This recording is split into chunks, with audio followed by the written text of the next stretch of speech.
Good evening. Happy Tuesday. This is going to be a bit of a mishmash. We've got, I guess, three topics. We're going to discuss very briefly document 98 in the Decastro versus Abrams et al. Case. And then we are going to discuss very briefly the concept of what is precedent, P-R-E-S-C-E-D-E-N-T, and what is persuasive, and the differences between circuits and what that means. And then we're going to compare and contrast slightly Decastro versus Wagner et al. And Stout versus Mischou. Because apparently they're related, and I don't understand why, but maybe if we go through it together, maybe we will see how they're related. So jumping in, document 98 is not very much fun. This is a Benjamin Wish filing, and this is basically saying, I'm not going to read it for you. It's not that complicated. It's saying that Kate is jumping onto the analysis. She's latching on to the analysis that was set forth in Abrams' counterclaim for exactly the same reasons he moved to dismiss. So she incorporates by reference the arguments of Mr. Abrams. She makes very basic statements about how she was in fact defamed. There's no basis for dismissing her counterclaims. My mouse it's one of these. It is a thumb mouse, and it's Logitech, and it's super comfortable. And they don't last very long, and they start doing these double clicking things. So when you go to highlight, it'll do this weird double click sometimes. So anyway, that's all it is. It's saying that basically the facts of Kate's case are very similar to the facts, or her counterclaim is similar to the facts of Abrams' counterclaim, and the motion that Decastro filed to dismiss her counterclaims is similar to the motion, and it relies on the same law as the motion to dismiss Abrams' counterclaims, and so she's adopting the argument set forth by Josh. Easy peasy lemon squeezy. Her attorney did in basically, I would say, one full page. You got to remember that half the page is taken up by the header. But about one full page of text, what Garrick would have done in half of that. Brevity is not Wish's strong suit. So anyway, there you go.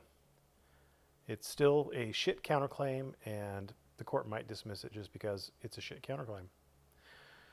Now, on to the next thing. Mark Stout, ever the beacon of reporting and scholarship, yesterday, January 2nd, reports that on December 6th, 2022, a federal court dismissed Chili Castro's lawsuit against Ironton PD.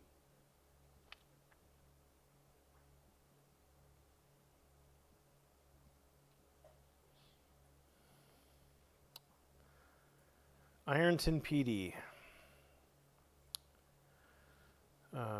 Brad Spurljic, Chance Blankenship, City of Ironton, Evan McKnight, Jane Doe, Lawrence County, Major Chapman, Pam Wagner, Robert Fouch. I don't see this this City of Ironton. No, I'm sorry, Ironton PD. I don't see that. The name of the case is Decastro versus Wagner. You got something right, Mark. I'm proud of you. Chili entered the Ironton, Ohio police station. He entered the police station.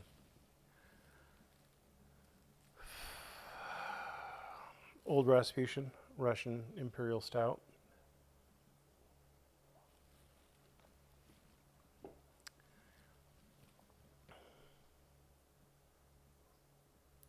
He entered a city hall,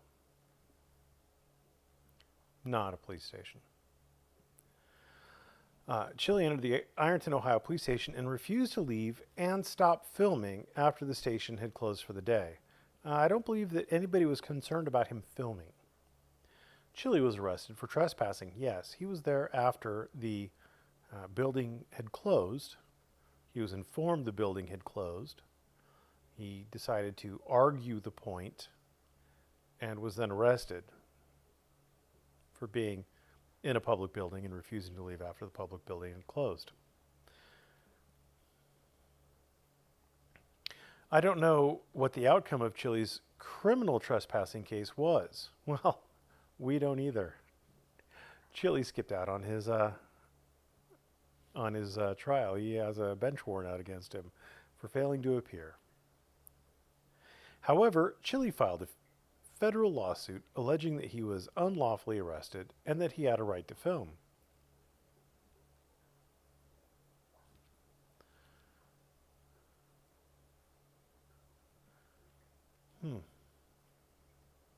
The court dismissed Chili's lawsuit. Chili's lawsuit is governed by Stout versus Mischou, which clearly establishes that individuals do not have a right to film from police station property, which is a limited or non-public forum. The Stout versus Mischou court ruled that individuals do not have the right to film from police station property, even if the police station is open for business.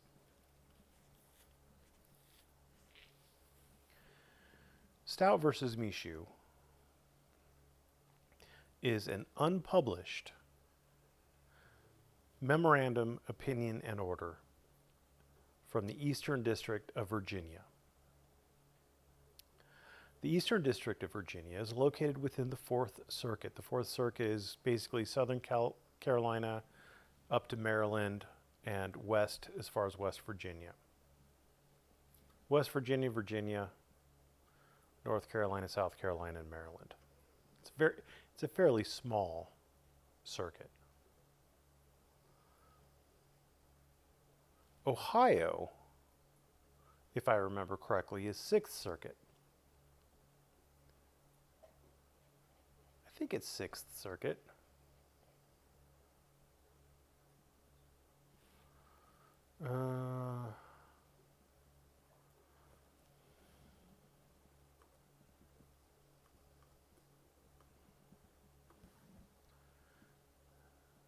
Sixth Circuit. Kentucky, Michigan, Ohio, and Tennessee. Another small circuit. So the way our federal court systems work is that the Supreme Court is precedent for every court underneath it, for every circuit, for every district court. What the Supreme Court says is the way the interpretation happens. Courts have to abide by the Supreme Court's understanding, definition, rules, in how they interpret the law. Now, under the Supreme Court, there are 11 circuits. I think there's 11 circuits. Seems like a fairly basic thing. I know there is an 11th circuit. I don't think there is a 12th circuit, so I'm going to go with 11 circuits. Now, each of these circuits is independent of the others. So the First Circuit doesn't necessarily give a damn about what the Ninth Circuit does. Now, when I'm talking about circuits, I'm talking about courts of appeal. The Ninth Circuit Court of Appeal sets precedent for all the cases or all the courts down below it. All the district courts in the Ninth Circuit all have to do what the Ninth Circuit Court of Appeals says as far as the interpretation of the law, as far as what rules it sets, things like that. Now, there are differences between circuits. So, for example, when the First Circuit came up with Glick versus Kniff, Glick versus Kniff came in front of the First Circuit Court of Appeal, and the First Circuit Court of Appeal found that You have the right to film public officials in the performance of their duties on public property. Great. But that didn't mean that the Ninth Circuit had the same understanding of the law. And the Supreme Court doesn't have that. So the Ninth Circuit was free to come up with its own. And the Ninth Circuit came up with its own, very similar understanding with Fordyce versus the city of Seattle. A reporter was filming the police interacting with a parade, and the police prevented him from filming. And the Ninth Circuit says you have the right to film public officials in the performance of their duties in public. So it looks like the Ninth Circuit, which I'm in, and the First Circuit, which Glick versus Kniff, it looks like they're in agreement. Except things move on. The Ninth Circuit decides that they both came up with the reasonable time, place, and manner restrictions. Both Fordyce and Glick, reasonable time, place, and manner restrictions. Intermediate scrutiny, both of them. The Ninth Circuit says it's a forum test. The Ninth Circuit says that decision is a forum test. If you're in a public forum, then you have the right to film the public officials in the performance of their duties in a traditional public forum. Whereas the First Circuit has determined that it's not a forum test. It's just its own test. It's its own intermediate scrutiny test, unrelated to the forum. That was when I went over, what's the name of that? Veritas. That was the Veritas decision I went over. So the Ninth Circuit has a completely different understanding of your right to film public officials in the performance of their duties in public than the First Circuit does. So Ninth Circuit cases, if you're in the Eastern District of California, which is where I am admitted to the federal courts, I'm admitted to the Eastern District of California District Court, you have to use Ninth Circuit stuff. You have to use Ninth Circuit stuff. Ninth Circuit stuff is precedent. You have to use it. It's controlling. First Circuit stuff, well, you can't really use it because Ninth Circuit came up with a completely different test. They're opposed. They don't lock together. They butt against each other. 11th Circuit, Florida, 11th Circuit, that district, you see tests very similar to the First Circuit. You see where they're talking about the right to film public officials in the performance of the duties is just an intermediate scrutiny test. It's not a forum test. So the First Circuit and the 11th Circuit, their rulings are going to be persuasive. As long as they don't butt, they're persuasive. They can work together. It can support an argument. It doesn't mean that the court you're in has to follow it, but you can use it. Now we're not going to talk about appellate court decisions anymore. Now we're going to move down a step.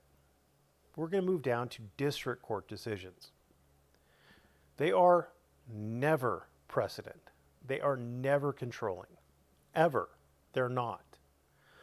A district court may, if the district court thinks that their decision is somehow well-written, well-reasoned, it's a novel area of law that doesn't have a lot of support to it, and the district court believes that adding their opinion to the mix might help other courts resolve an otherwise sticky, nebulous decision, then they can have their opinions published in, it's called FSUP. Instead of like F2D or whatever, it's FSUP. It's district court decisions. They're never precedent. They can only be persuasive. And they can be persuasive.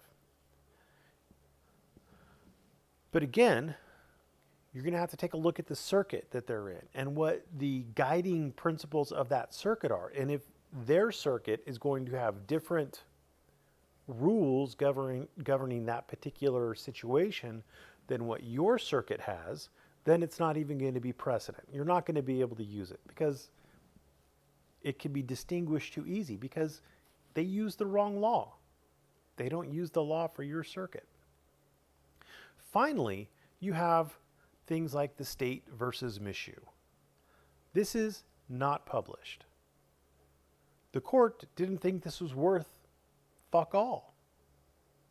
The court did not decide to publish this, no matter how hard someone, perhaps by the name of Stout, decides to stump for this.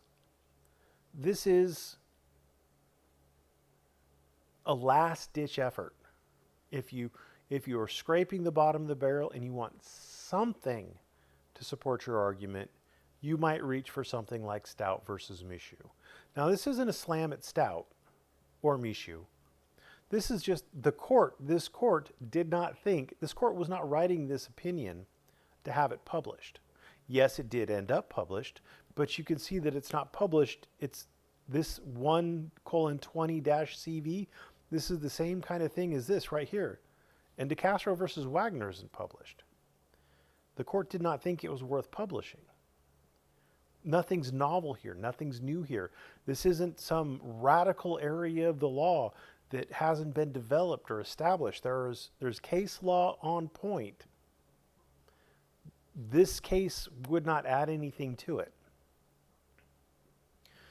So it is literally impossible that a Fourth Circuit unpublished district court opinion with a completely different fact pattern than the Sixth Circuit district court opinion.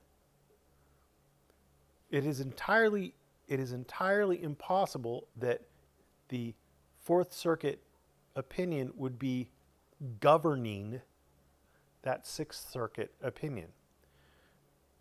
And in addition, it played no part in it, because if you remember, Decastro versus Wagner was dismissed primarily on procedural grounds. There were two unopposed motions for dismissal. There was the 12B6 by the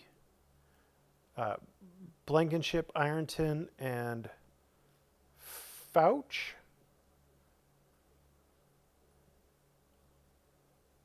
No, by Lawrence County, Chapman, and Jane Doe. That was a 12B6.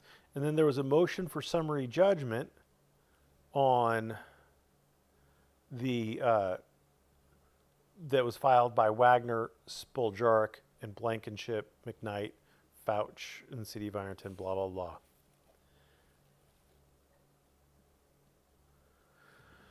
So, motion for judgment on pleadings.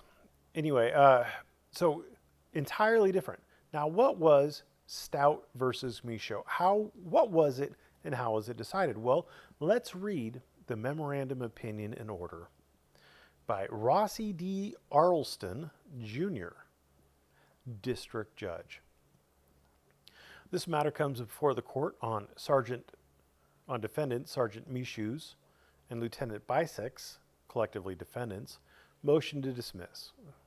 Considering plaintiff's Mark Stout's, I'm going to call it Mark because M. Stout and R. Stout confuses me, and Robert Stout's, Robert's, collectively plaintiff's complaint. And for the following reasons, it is hereby ordered that the motion is granted in part and denied in part. Plaintiff commenced this action by filing a complaint in this court which sets forth the following allegations. For the purposes of considering the motion, the court accepts all facts contained within the complaint as true. That's Iqbal and Twombly. Now, fun fact for those of you following at home, when I went to law school and when I graduated from law school, Iqbal and Twombly were not in existence. And yet I also learned that, at least Ninth Circuit-wise, You had to accept all the facts in the complaint as true. When I studied for the bar, I took, not Barbary, what is the other one called? Yeah, I don't remember the name of it. I don't know why I don't remember the name of it. I'm bad with names. But they hammered home, they called it Twix ball or something like that. Anyway, Twombly, Iqbal, Twix ball, something like that. So the two cases are almost inseparable. Plaintiff's complaint is a form of complaint for violation of civil rights. That form complaint sets forth a number of questions for pro se litigants to answer. See generally docket 1. However, plaintiffs did not answer all the questions that were provided. Legal genius. Legal genius. By the way, I'm going to be debating, apparently, Mr. Stout on the 5th. That won't be a train wreck.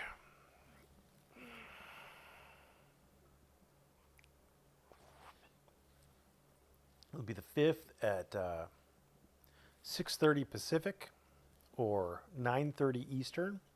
Any other time zone, you get to do your own math. Nevertheless, plaintiffs maintain the defendants have violated their, quote, First Amendment right to freedom of expression, freedom of the press, and freedom of assembly. Plaintiffs also claim that defendants have violated their 14th Amendment right to equal protection and due process. To that end, plaintiffs plead that the defendants violated the First and 14th Amendments to the Constitution of the United States when they, quote, acted under their authority, end quote, as, quote, Manassas City police officers, end quote, quote, to enforce Virginia's trespassing laws, end quote.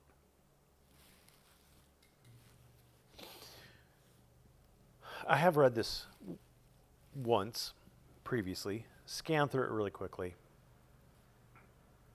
and the little gems they just pop out at me. They just pop out at me.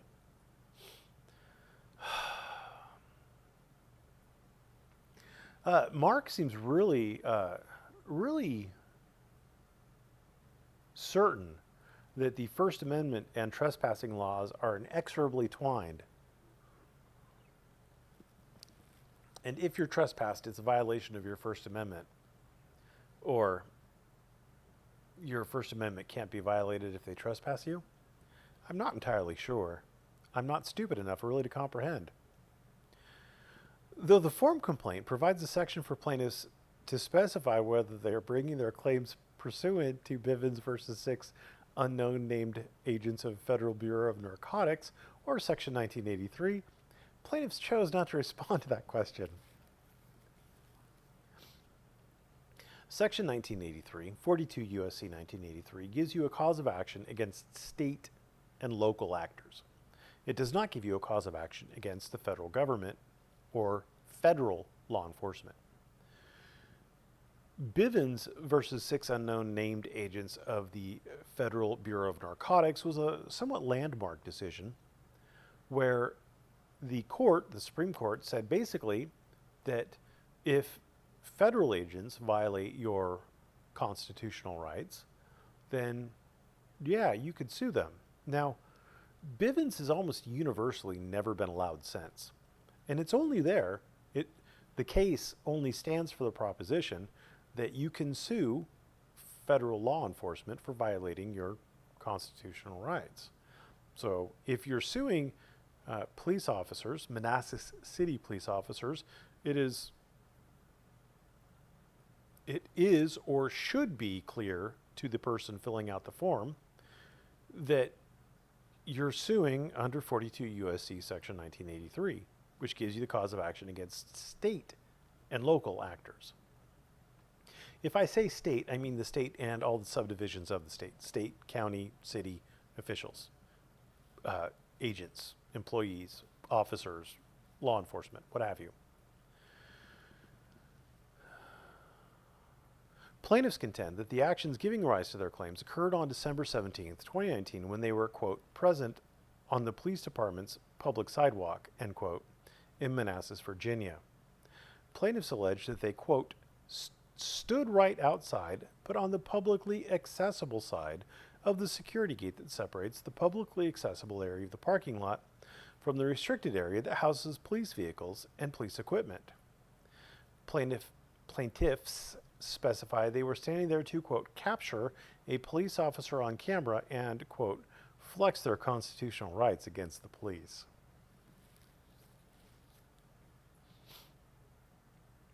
I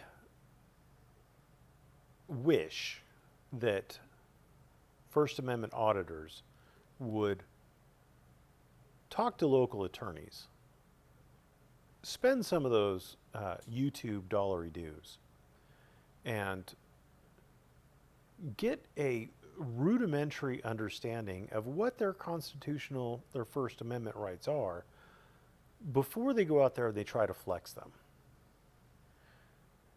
It would be akin to someone who doesn't know how to exercise, who doesn't know how to use the equipment at a gym, to want to go out there and exercise their muscles and just start flinging weights around and just yanking on weight machines. Not only are they more likely to hurt themselves, but they're also more likely to hurt someone else because they don't know what they're doing. And I think a lot of the issues with them, because no one should really have an issue with someone just standing there filming. No one should. If you have an issue with it, well, then you're, I don't know, a delicate flower, and you should probably hide away from society because you're getting filmed all the time. But if someone is just standing there innocuously filming, not being a pain in the ass, just standing there filming, then why do you care? I mean, I get it. Like if you're going to be giving the person behind the counter at like the DMV your social security number or something like that, you wouldn't want them to film, and they probably wouldn't be allowed to film there. But like if you're out in public and someone's filming you and you're not doing anything that is, you're not giving out your personal private information, your social security number, your driver's license number or whatever, then like really, what do you care? Anyway, I digress. They were going to flex their constitutional rights against the police. While standing on the sidewalk, plaintiffs saw defendants get out of their vehicles. Sergeant Mischou then opened the security gate, stepped through the publicly accessible side of the gate, and stood a few feet away from the plaintiffs. One of the plaintiffs, or the plaintiffs,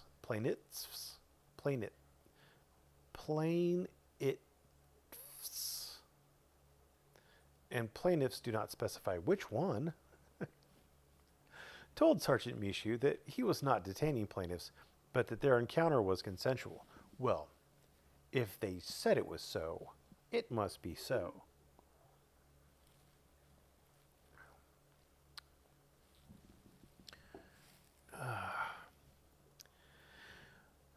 At some point thereafter, one of the plaintiffs began speaking with and filming Lieutenant Bisick. As he was doing so, Sergeant Mischou began to approach plaintiffs and insisted that Robert speak with him.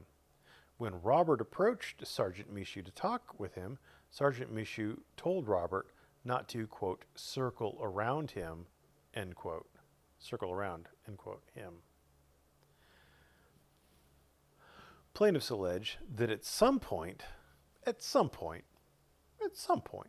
Sergeant Mischou, quote, spun Robert around, dug one hand into Robert's back, gripped Robert's tricep with the other hand, and began shoving Robert towards the main road, end quote. Plaintiffs maintain that at this point, Sergeant Mischou told plaintiffs that they were, quote, being trespassed and escorted off of the property, end quote. So now we understand that they're on the property. So, sidewalk, but on the property. What case are you thinking of? If you said Coquinda, you're right with me. Plaintiffs further claim that, quote, at one point, one of Sergeant Mischou's hands left Robert to push Mark off of the property. It almost sounds like the start of a really bad porn. Anyway, end quote. Both parties have requested that the court review plaintiff's video of this incident And the video does not depict either of the officers making physical contact with plaintiffs. Fancy that. Fancy that. Fancy the ever-living fuck out of that. The video did not depict what Mark Stout swore on his complaint that it would? Crazy. I mean, Robert Stout. I mean, I get so many people who are so upset that I defame Mr. Stout. Mark is one of us, John. Don't you know? He's on our side. He's anti-frauditor. You can't cast aspersions at him, except that he lies. Plaintiffs contend that Sergeant Mischou told them that, quote, the police department parking lot was his public property, end quote. That Sergeant Mischou, quote, did not need a reason to trespass, sick, plaintiffs, end quote, and that he could, quote, trespass, sick, plaintiffs anytime he wanted to, for no reason at all, from a public property, end quote.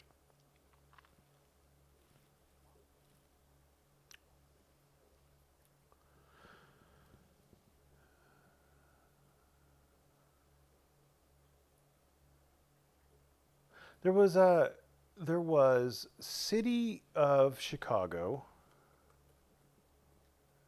v. Morales. That was one. And there was also, when was this one? Come on, load right. Do it right. Do it right. There was another one called, it started with a P. It started with a P. That sounds bad. It started with a P. I fell in love at the bathhouse and it started with a P. What was it?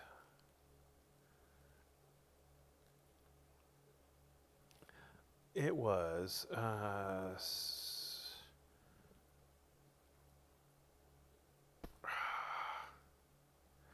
Supreme Court loitering, Florida. It's like 1972.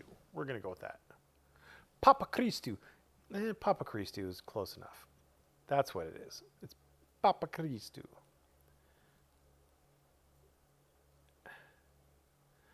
Papa Christu. So both of these actually stand for basically the same propositions. City of Morales versus Chicago and Papa Christu versus City of Jacksonville. Laws can't be so vague that they are susceptible to arbitrary and capricious enforcement. If you leave the definition of what is or isn't a crime basically to the police officer to make a determination, then the average person can't understand. They can't take steps to not be committing a crime because it's really up to the cop. So in the city of Chicago versus Morales, the issue was there was this anti-gang loitering ordinance, and loitering is really kind of vague, and it's really up to the cop whether or not you're loitering, whether you're there for no apparent purpose. And the same kind of thing with Papa Christu, which is a much older case, which is actually an amalgamation of multiple cases.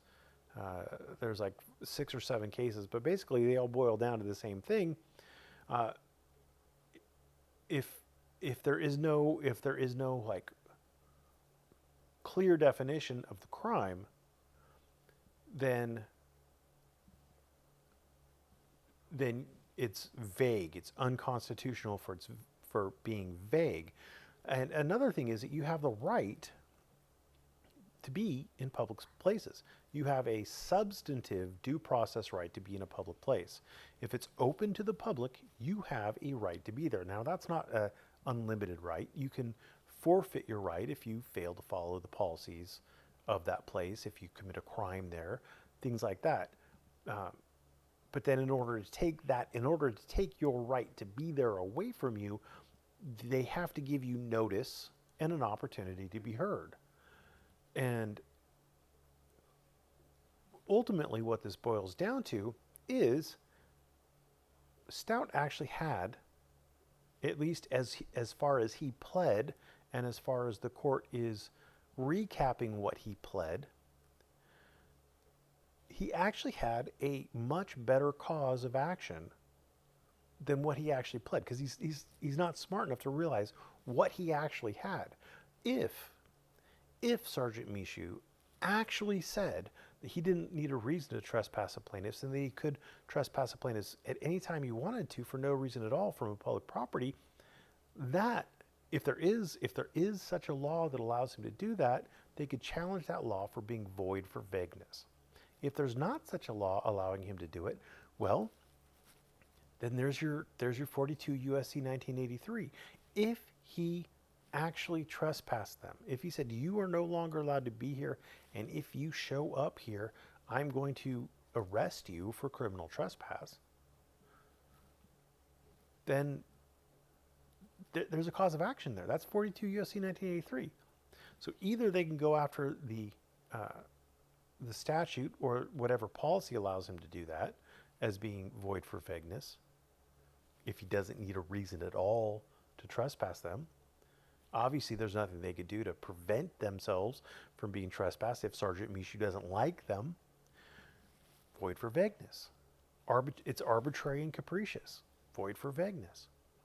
If it's not, then he's acting under color of law to deprive them of their right. They have a right to be in areas that are open to the public unless they've somehow forfeited that, i.e. by being trespassed. Well, if you can't trespass them because it's arbitrary and capricious, then or if you can't trespass them because the policy doesn't allow him to trespass them, then they haven't forfeited it.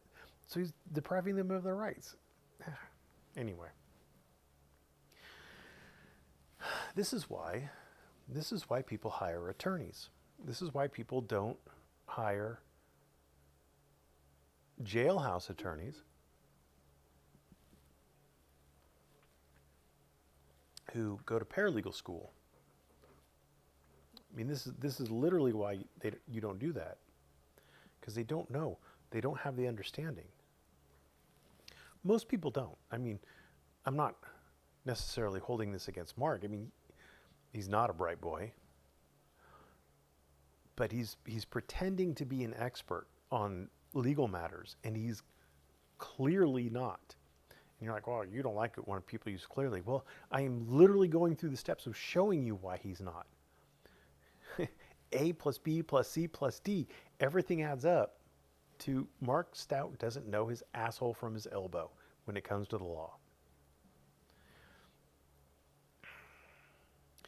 Plaintiffs also allege that they were, quote, escorted off of the police department property to the sidewalk. Does that mean that they were trespassed? I don't know. But boy, howdy, wouldn't it have been great if they did. So,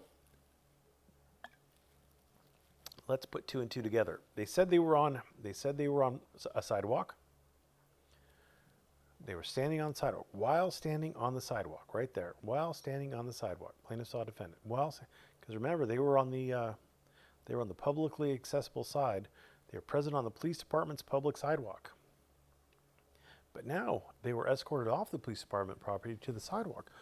Again, if this isn't screaming Coquinda, U.S. versus Coquinda, I don't know what to tell you. This isn't the U.S. v. Grace, where the police department sidewalk was indistinguishable from any other sidewalk that bordered a street that would be your traditional public forum. This is an internal sidewalk used for the purpose of going to and from the police department. So it is on police department property. It's Coquinda. Lieutenant Bisek asked plaintiffs whether they thought it was his, quote, first time doing this, end quote. It is unclear from the pleadings what, quote, this, end quote, may be, but in response to Lieutenant Bisek's question, plaintiffs plead that one of the plaintiffs replied that he, quote, believed Lieutenant Bisek when he said that they exhibit a pattern of violating people's constitutional rights.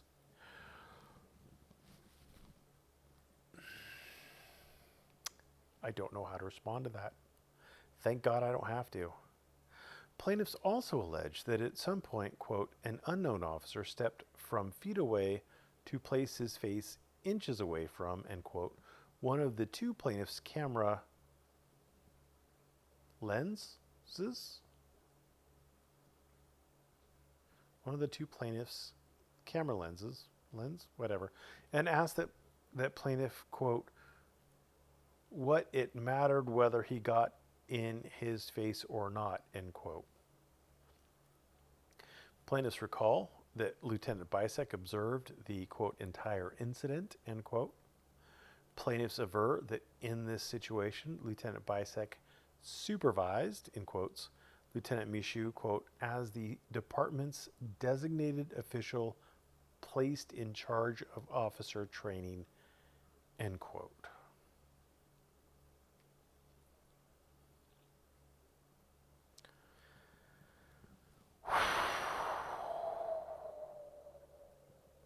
There's an art and a science to pleading a complaint, but in order to really plead a good complaint, you actually have to have facts that support your cause of action.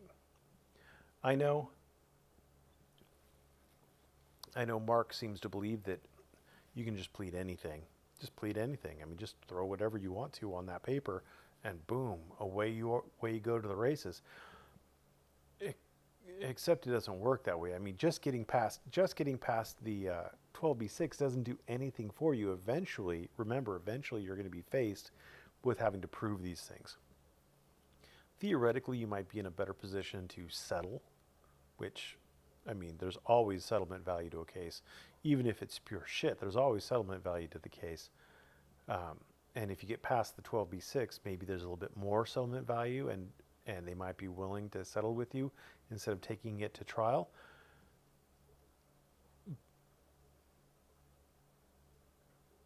But I wouldn't bet on that. I mean, there's a reason why the 12B6 exists, and I know I get a lot of pushback on this, and yeah, it's abused, whatever, blah, blah, blah.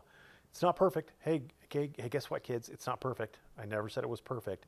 It's the best thing that we got, and it's not perfect. But, yeah, I mean, you all see how it's abused against Kate. I mean, imagine if you put away 10 criminals a year and you had 10 people with nothing but fucking time on their hands and informal papyrus lawsuits just to sue your ass. I mean, that wouldn't be fun. And you're like, well, then don't do anything wrong. Well, you don't have to do anything wrong. Kate didn't do anything wrong. Math. Anyway, I was going somewhere with this. Yeah. Eventually, so the point of the 12B6 is to get rid of cases that don't have merit. If you actually plead the actual facts, if everything you say is true, and you put it all on paper, and it doesn't survive a 12B6, it probably wasn't meant to be. You would just literally be wasting your time and everybody else's time to take it all the way to trial because you'll lose there. Subject matter jurisdiction, I don't think we need to get there. So failure to state a claim. A Federal Rules of Civil Procedure 12B6 motion should be granted unless an adequately stated claim is, quote, supported by showing of any set of facts consistent with the allegations in the complaint. That's Twombly. A pleading that offers labels and conclusions or a formulaic recitation of the elements of a cause of action will not do. That's Ashcroft. A complaint is also insufficient if it relies upon, quote, naked assertions devoid of further factual enhancement, quoting Twombly. So, federal is notice pleading, just to get everything on the books. All you need is just the notice. Like, you know, this is what he did. He trespassed me, violated my rights. In order to survive the 12B6, you need the facts. It's two separate things. you can get there. You can get there with just the bare notice, but if they do a 12b6, you need the facts. Which means you probably just want to start off with a well-pleaded complaint in the first place, stating all the facts, so that if they do bring the 12b6, which they will, that you'll survive it. To survive a 12b6 motion to dismiss, a complaint must set forth, quote, a claim to relief which is plausible on its face, end quote. A claim is facially plausible when, quote, when the plaintiff pleads factual content that allows the court to draw the reasonable inference that the defendant is liable for the misconduct alleged, end quote. Yet, quote, conclusory allegations regarding the legal effect of the facts alleged need not be accepted. Conclusory allegations regarding the legal effect of the facts alleged need not be accepted. If you remember, Mark Stout made a big deal over misunderstanding the something like Fort Valley case, like Dunn versus Fort Valley or something like that, where the guy he filmed at a police station, then he went to the city hall and he was filming the mayor while she was working at her desk. And he tried to argue that it was a limited public forum, and I said there's no forum analysis there. The 11th Circuit is just using the intermediate scrutiny test, kind of like the First Circuit does. Anyway, he said that was this is just a 12b6. It's just an opinion denying a 12b6 motion to dismiss, and all you have to do is allege that it's a traditional public forum. Well, no, that would be a conclusory allegation regarding the legal effects of the facts alleged. That's literally what they're saying here. They don't have to accept that. I mean, the facts that you allege might lead to the legal conclusion that you're alleging. Like if you say, it was a sidewalk that bordered the street that was traditionally used for expressive demonstrations and street preachers and leafleters and solicitors and all sorts of First Amendment activities were allowed on this particular section of sidewalk that abutted the street. That might be, and then you said, and it was a traditional public forum. That would probably be, the court would probably be like, well, yeah, I mean, the facts that you alleged support that legal conclusion, so we're going to go with it. But they don't have to. It continues, while we must take the facts in the light most favorable to the plaintiff, we need not accept the legal conclusions drawn from the facts. The court doesn't have to accept your assertion of what kind of forum it is.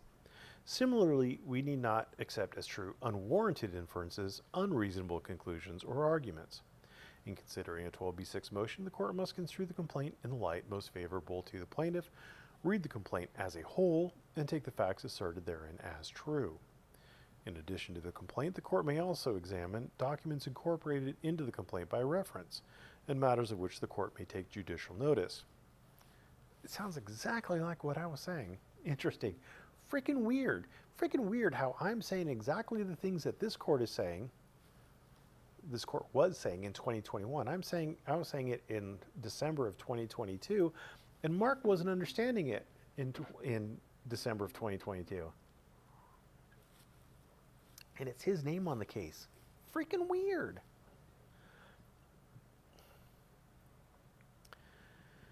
In considering a 12b6 motion, the court must construe the complaint in the light most favorable to the plaintiff, read the complaint as a whole, and take the facts asserted therein as true.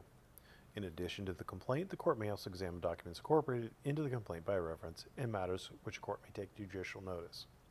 Though generally, extrinsic evidence should not be considered at the 12b6 stage, the United States Court of Appeals for the Fourth Circuit, which is where this court is, has opined that when a defendant attaches a document to its motion to dismiss, a court may consider it in determining whether to dismiss the complaint if it was integral to and explicitly relied on in the complaint, and if the defendant does not challenge its authenticity. This is going back to, again, the difference between circuits. Some circuits will not allow this to happen. Fourth Circuit does. You have to understand what circuit you're in and how they treat each particular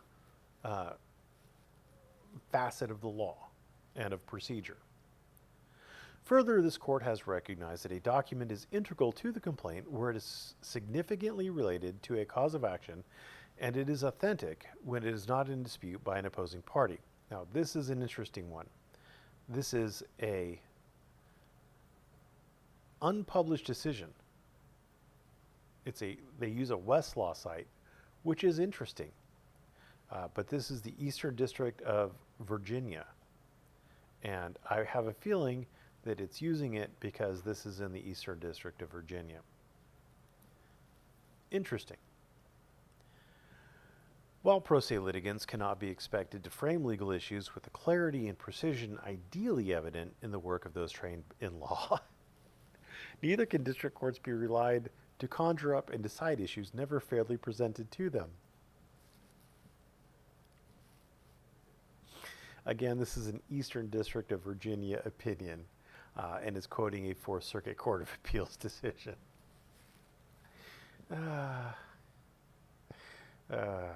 Backhanded slap at old Mark Stout by the court. That a pro se complaint should be liberally construed neither excuses a pro se plaintiff of his obligation to clear the modest hurdle of stating a plausible claim, nor transforms the court into his advocate. This is again Eastern District of Virginia. And it was affirmed in a Fourth Circuit Court of Appeals case. So, analysis. Defendants moved to dismiss plaintiff's complaint for lack of subject matter jurisdiction for failure to state a claim. And while defendants maintain the lack of subject matter jurisdiction is appropriate basis for dismissal at his core, defendants' argument concerning subject matter jurisdiction is essentially that plaintiffs have failed to state a plausible claim.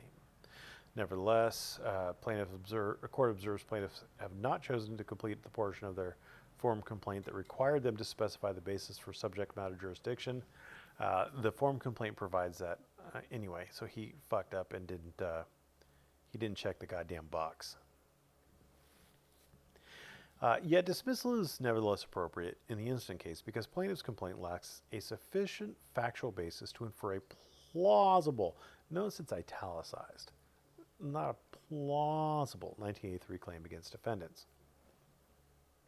In this case, plaintiffs have specified that they are suing Sergeant Mischou and Lieutenant Bisek in their individual capacities. To be sure, Section 1983 provides for liability on every person who, under color of state law, subjects or causes to be subjected any citizen of the United States to the deprivation of any rights, privileges, or immunities secured under the Constitution and laws.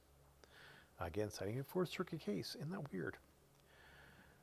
Liability will only lie where it is affirmatively shown that the official charged acted personally in the deprivation of the plaintiff's rights. Again, citing the Fourth Circuit case, quoting another Fourth Circuit case. Here, plaintiffs have not made such a showing. Plaintiffs claim the defense filed their First Amendment rights to, quote, freedom of expression, freedom of the press, and freedom of assembly, and their 14th Amendment rights to equal protection and due process. In response to plaintiffs' First Amendment argument, defendants contend that plaintiffs' allegations do not demonstrate that they were entitled, as a matter of constitutional right, to be in the location described for the sole purpose of drawing out an officer to be filmed. Defendants maintain that this is because plaintiffs were not located in a traditional public forum when the incident took place.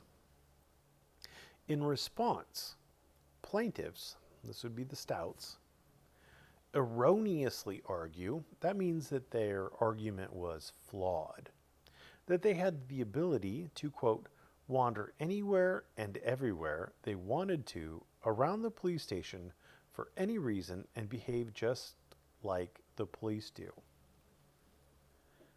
Plaintiffs misapprehend the law. Imagine that. Imagine Mark Stout misapprehending the law.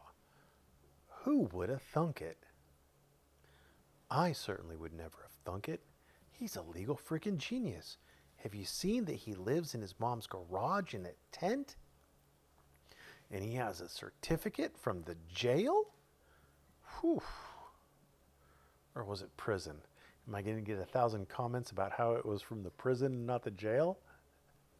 He got his paralegal certificate from the prison, John. You're dumb. I am dumb.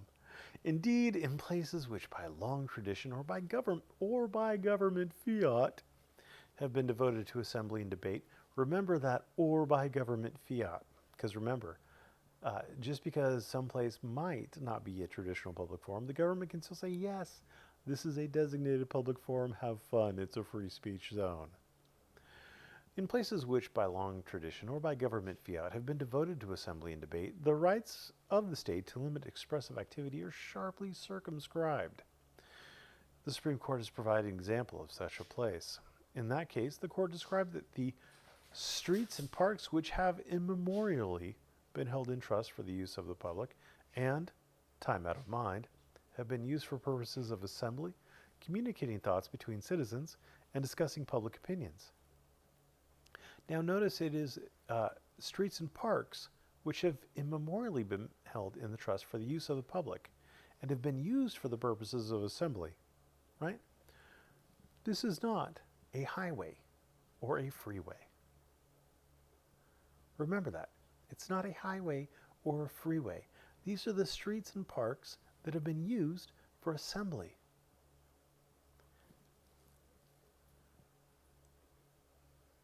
Just because it is a street in the colloquial use of the term, i.e. a paved surface that cars drive on, does not mean that it is a traditional public forum. A highway is not a traditional public forum.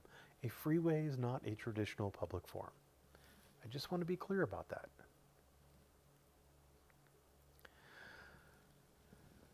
The Supreme Court has held that in these quintessential public forums, the government may not prohibit all communicative activity. In order for the state to enforce a content-based exclusion in such a location, it must show that its regulation is necessary to serve a compelling state interest and that it is narrowly drawn to achieve that end. And the state may enforce regulations of the time, place, and manner of expression, which are content neutral, are narrowly tailored to serve significant government interest, and leave open ample alternative channels of communication. By contrast, public property, which is not by tradition or designation a forum for public communication, is governed by different standards. It is indisputable that the First Amendment does not guarantee access to property simply because it is owned or controlled by the government. In addition to time, place, and manner regulations, the state may reserve the forum for its intended purposes, communicative or otherwise, as long as the regulation on speech is reasonable and not an effort to suppress expression merely because public officials oppose the speaker's view. In sum, as the Supreme Court explained in United States versus Coquinda, regulation of speech activity on governmental property that has been traditionally held open to the public for expressive activities such as public streets and parks is examined under strict scrutiny. Regulation of speech on property the government is expressly dedicated to speech activity is also examined under strict scrutiny.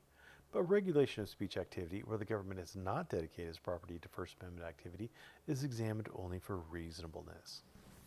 In Coquinda, the Supreme Court also explained that not every sidewalk is a public forum, subject to strict scrutiny simply by virtue of the fact that it fits the physical description of a sidewalk.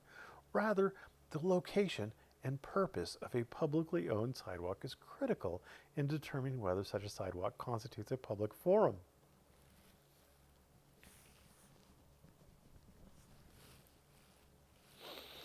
In that case, the court considered whether a United States Postal Service regulation that prohibited soliciting alms and contributions on postal premises violated the First Amendment. Pertinent here, in Coquinda, the court rejected the argument that a sidewalk on Postal Service property was a traditional public forum and therefore subject to strict scrutiny, simply because it was physically indistinguishable from a municipal sidewalk that was across the street from the post office's entrance.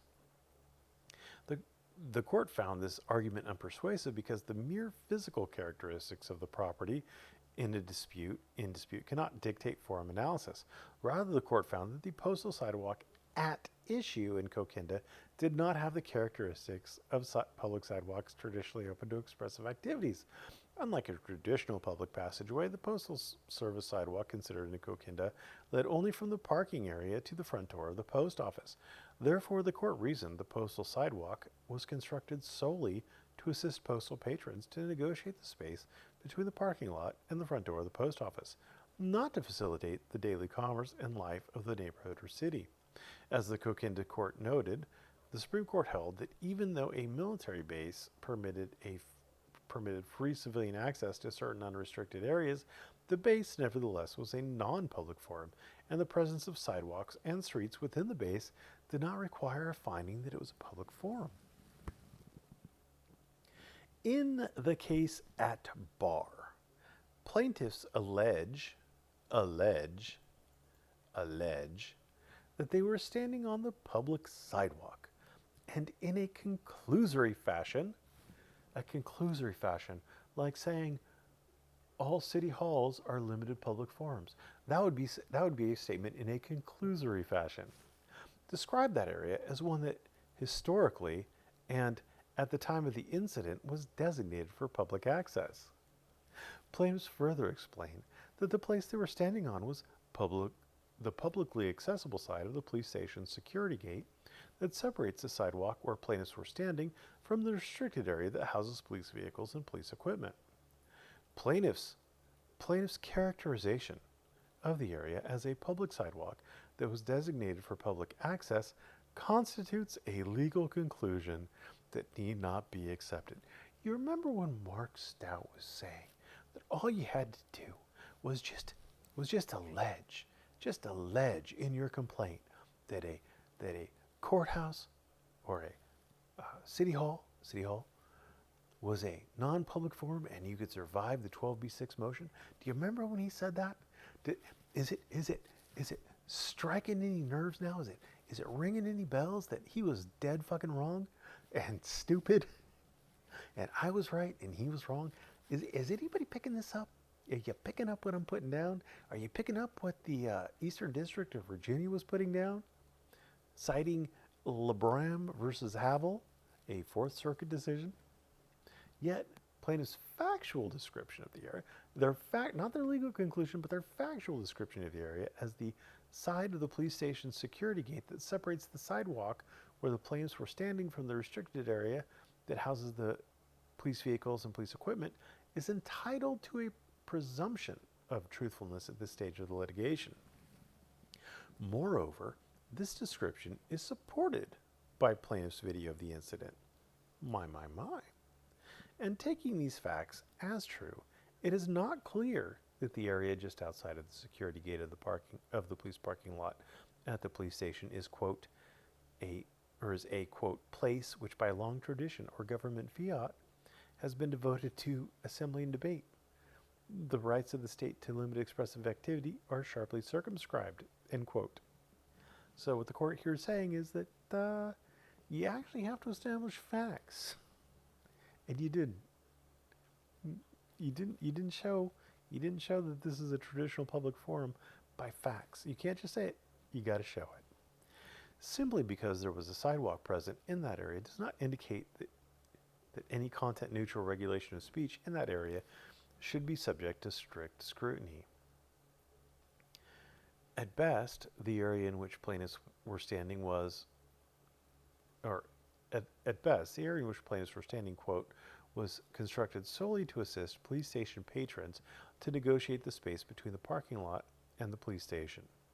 However, given the close proximity of the sidewalk to the security gate of the police officers' parking lot, it was more likely that the thoroughfare was constructed to allow police officers to walk from their vehicles in their designated parking lot to the police station. Thus, based on the facts the plaintiffs have pleaded, the court finds that a content-neutral regulation of plaintiff speech in this area would not be subject to strict scrutiny. In light of this, plaintiffs would be required to plead facts that demonstrate that the regulation of their speech here, quote, was unreasonable or an effort to express their expression or to suppress their expression merely because public officials oppose plaintiffs' views. Plaintiffs have not pleaded those facts here. Therefore, dismissal is warranted as to plaintiff's First Amendment claim. Plaintiffs also assert defendants violated their 14th Amendment rights to equal protection due process. Plaintiffs have not pleaded any facts in support of that claim. As such, dismissal of plaintiff's 14th Amendment claim is also appropriate. And assuming plaintiffs have brought this action pursuant to Bivens, plaintiff's complaint is also factually deficient as plaintiffs have not set forth a statement that indicates a federal official violated plaintiff's constitutional rights. For the foregoing reason, it is hereby ordered that defendant's motion to dismiss is granted in part and denied in part, and is further ordered that this action be dismissed without prejudice.